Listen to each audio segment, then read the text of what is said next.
നിങ്ങളുടെ വിശ്വാസം എന്താണ്? ഇന്നും റസൂൽ സല്ലല്ലാഹു അലൈഹി വസല്ലമിനോട് നിങ്ങളൊക്കെ അഭിപ്രായം ചോദിക്കുന്നുവല്ലേ? നിങ്ങളുടെ നേതാക്കന്മാര് പോയിട്ട് റസൂലുള്ളാഹിന്റെ അടുക്കൽ പോയിട്ട് അതാ സംശയങ്ങൾ ചോദിക്കാറുണ്ട് പോലും. നബി സല്ലല്ലാഹു അലൈഹി വസല്ലമിന്റെ അതാ ഖബറുള്ള മദീനത്തേക്ക് പോയിട്ട് അതല്ലെങ്കിൽ നബി സല്ലല്ലാഹു അലൈഹി വസല്ലമിനോട് അനുവാദം ചോദിക്കാതെ ഒരു കാര്യവും മർക്കസിന് തറക്കല്ലിട്ട അലവി മാലിക് ചെയ്യാറില്ല എന്ന കള്ളത്തരം അല്ലാഹുവിന്റെ റസൂലിനോട് ഇപ്പോഴും ഇവർ സംഭാഷണം നടത്തുന്നു.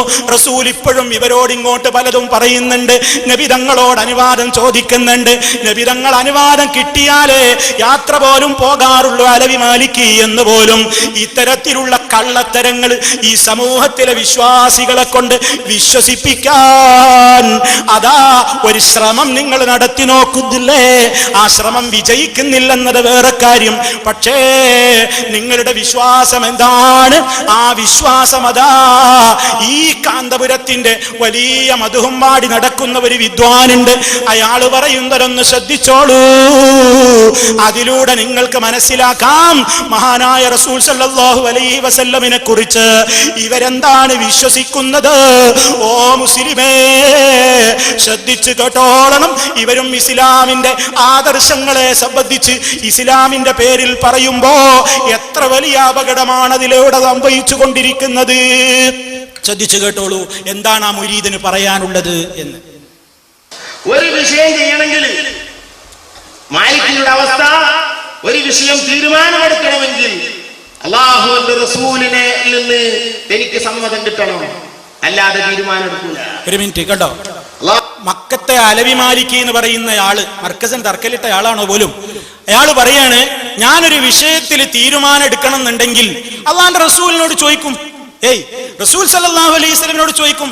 അള്ളാന്റെ റസൂൽ എനിക്ക് അനുവാദം തന്നാലല്ലാതെ ഒരു കാര്യം ഞാൻ ചെയ്യാറില്ല എന്നാ പറയുന്നത് കേട്ടോ. അല്ലാഹുവിന്റെ റസൂൽ സമ്മതിക്കാതെ പറയാതെ ഒരു വിഷയത്തിൽ ഒരു തീരുമാനം മാലിക് തങ്ങൾ എടുക്കാറില്ല. അങ്ങനെ അല്ലാഹുവിന്റെ റസൂലിന്റെ ഇശാറത്തോട് മാത്രം ജീവിച്ചിരുന്ന മാലിക് തങ്ങൾ അള്ളാന്റെ റസൂലിന്റെ എല്ലാ അനുവാദവും കിട്ടിയാലല്ലാതെ മൂപ്പരൊന്നും ചെയ്യൂല. അങ്ങനെ ആ ഇശാറത്തിലൂടെ മാത്രം ജീവിച്ച മാലിക് തങ്ങൾ എന്നാ പറയുന്നത്. ഇനിയും കേട്ടോളൂ. ഉസ്താദ് ക്ഷണിക്കുമ്പോൾ ഇൻഷാ അല്ലാഹ് ഇദാ അദിനലി റസൂലുള്ളാഹി, അല്ലാഹുവിന്റെ റസൂൽ സമ്മതം തന്നാൽ ഞാൻ വരും എന്ന് പറഞ്ഞു. എന്നിട്ട് പിന്നീട് ഉസ്താദിനെ ഇങ്ങോട്ട് വിളിക്കുകയാണ്. അത് അദിനലില്ലാഹ്, അല്ലാഹുവിന്റെ റസൂൽ പോകാൻ പറഞ്ഞിരിക്കുന്നു, വരാൻ പറഞ്ഞിരിക്കുന്നു. അങ്ങനെയാണ് രണ്ട് പ്രാവശ്യം വന്നത്. കേട്ടോ, മർക്കസിലേക്ക് പോകാൻ അനുവാദം കിട്ടിയിരിക്കുന്നു. ആദ്യം ചോദിച്ചപ്പോ പോണ്ടാന്ന് പറഞ്ഞു നബി, മർക്കസിലേക്ക് ഇപ്പൊ പോണ്ട. പിന്നെ ചോദിച്ചപ്പോ പറഞ്ഞു ആ കിട്ടിയിരിക്കുന്നുണ്ട്. ഉസ്താദിനെ വിളിച്ചു പറഞ്ഞു മൂപ്പര് മക്കത്തുനിന്ന് എന്ത് അതിനലി റസൂലുള്ളാഹ്, അല്ലാഹുവിന്റെ റസൂൽ എനിക്ക് അങ്ങോട്ട് വരാൻ അനുവാദം തന്നിരിക്കുന്നു, അതുകൊണ്ട് ഞാൻ പുറപ്പെടുകയാണ്. കണ്ടോ, മർക്കസിന് അല്ലാഹുവിന്റെ റസൂലിന്റെ അംഗീകാരമുണ്ടെന്ന് വരുത്തി തീർക്കാനുള്ള കള്ളത്തരം പ്രചരിപ്പിക്കുകയാണ്. അല്ലാഹുവിന്റെ റസൂൽ ഇപ്പോഴും ഇവർക്ക് ഇങ്ങനെ മാലിക്കാണ് ചെല്ലുക. ആ നബിയെ എനിക്കൊന്ന് മർക്കസിലേറ്റം പോകണം, കോഴിക്കോടൊന്ന് പോകണം, കാരന്തൂർ അബൂബക്കർ കാത്തിരിക്കുന്നുണ്ട്, ഞാൻ പോണോ? ആ അപ്പൊ പോണ്ടാന്ന് ആദ്യം പറഞ്ഞു. പിന്നെ പറഞ്ഞു പൊയ്ക്കോ പൊയ്ക്കോ എന്ന് പറഞ്ഞു. അപ്പൊ തന്നെ വിളിച്ചു പറഞ്ഞു ഉസ്താദേ അല്ലാഹുവിന്റെ റസൂൽ എനിക്ക് അനുവാദം തന്നിട്ടുണ്ട്, എന്നിട്ടാണ് കോഴിക്കോട്ടേക്ക് വന്നത് എന്നാണ് ഈ വിദ്വാൻ പറയുന്നത്. ഇവരുടെ ഇസ്ലാമികമായ ആദർശത്തിന്റെ കോലമാണിത്. നിങ്ങളൊന്ന് ശ്രദ്ധിച്ചു കേട്ടോളൂ. ഇനിയും പറയുന്നുണ്ട് അദ്ദേഹം. അതിന്റെ മുമ്പ് മർക്കസിന്റെ ശിലാസ്ഥാപന പരിപാടിക്ക് വേണ്ടി ആ പരിപാടിക്ക് വേണ്ടി ഉസ്താദ് ക്ഷണിച്ചപ്പോൾ ബഹുമാനപ്പെട്ട മാലിക് തങ്ങൾ റസൂലുള്ളാഹിന്റെ സമ്മതപ്രകാരമാണ് വന്നതെന്ന് മാലിക് തങ്ങൾ പറഞ്ഞത് ബഹുമാനപ്പെട്ട എഫി ഉസ്താദ് അല്ല നമ്മളോട് പറയുന്നത്. എന്നോട് ഈ വിഷയം പറയുന്നത് അബ്ദുള്ള വാഖവി എന്ന് പറയുന്ന ഒരു പ്രായം എന്നൊരു ഉസ്താദ് അവരാ.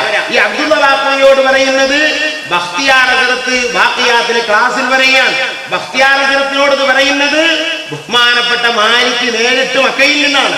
എനിക്ക് റസൂലുള്ളാഹി എന്നോട് പറഞ്ഞു നിങ്ങൾ പോകണം, മർക്കസിന്റെ ശിലാസ്ഥാപന പരിപാടി നടത്തി കൊടുക്കണം, അവർ എന്റെ സുന്നത്തിനെ ജീവിപ്പിക്കുന്നവരാണ്, അവരെന്റെ സുന്നത്തിനെ ജീവിപ്പിക്കുന്നവരാണ് അലവി, അതുകൊണ്ട് ഉടനെ പോകണം. ആരാ പറയണേ? അല്ലാഹുവിന്റെ റസൂൽ പറയണേ. ഇനി ഒരിക്കലും മാറി നിൽക്കണ്ട. അബൂബക്കറിന്റെ അവരുടെ മർക്കസ് എന്റെ ദീനിനെ സുന്നത്തിനെ പ്രചരിപ്പിക്കുന്നവരാണ്, ജീവിപ്പിക്കുന്നവരാണ്. എന്താണെന്നറിയോ? അള്ളാന്റെ റസൂലിന്റെ പേരിൽ കള്ളം പറയുന്ന ആളുകൾക്കാണ് സർവനാശവും. എന്തെല്ലാം നാശം പിടിച്ച കളവുകളാണ് ഈ സമൂഹത്തിന്റെ ഈ മുമ്പിലേക്ക് പറയുന്നത്. പറയൂ സുഹൃത്തുക്കളെ, ഇവരുടെ കയ്യിലുള്ള ആദർശം ഇസ്ലാമുമായി എത്രത്തോളം ബന്ധമുണ്ട്? എന്റെ നിഷ്പക്ഷരായ ആളുകളൊന്ന് ചിന്തിച്ചു നോക്കുക. മഹാനായ നബി സല്ലല്ലാഹു അലൈഹി വസല്ലം, ആ റസൂൽ സല്ലല്ലാഹു അലൈഹി വസല്ലമിന്റെ നിഴൽ പോലെ പിന്തുടർന്നിരുന്ന മഹാനായ അബൂബക്കർ സിദ്ദീഖ് റളിയല്ലാഹു അൻഹു, ഉമർ ഖത്താബ് റളിയല്ലാഹു അൻഹു, ഉസ്മാൻ ഇബ്നു അഫ്ഫാൻ റളിയല്ലാഹു അൻഹു, അലി ഇബ്നു അബീ താലിബ് റളിയല്ലാഹു അൻഹു, ഒട്ടേറെ പ്രഗൽഭരായ സ്വഹാബിമാർ. ഇവർക്കൊക്കെ ഒരു പ്രശ്നം വന്നാൽ അല്ലാഹുവിന്റെ റസൂലിന്റെ വഫാത്തിന്റെ ശേഷം, ഓ നബിയേ, ഞാൻ പോകണോ പോകണ്ടേ എന്ന അഭിപ്രായം ചോദിച്ചിട്ടാണോ അവർ വന്നിരുന്നത്? അല്ലാഹുവിന്റെ റസൂലിനോട് അവർ കൂടിയാലോചിച്ചിരുന്നുവോ? ഫാത്തിമ ബീവി കൂടിയാലോചിച്ചുവോ? സിദ്ദീഖുൽ അക്ബർ റളിയല്ലാഹു അൻഹു കൂടിയാലോചിച്ചുവോ? സ്വഹാബത്ത് കൂടിയാലോചിച്ചുവോ?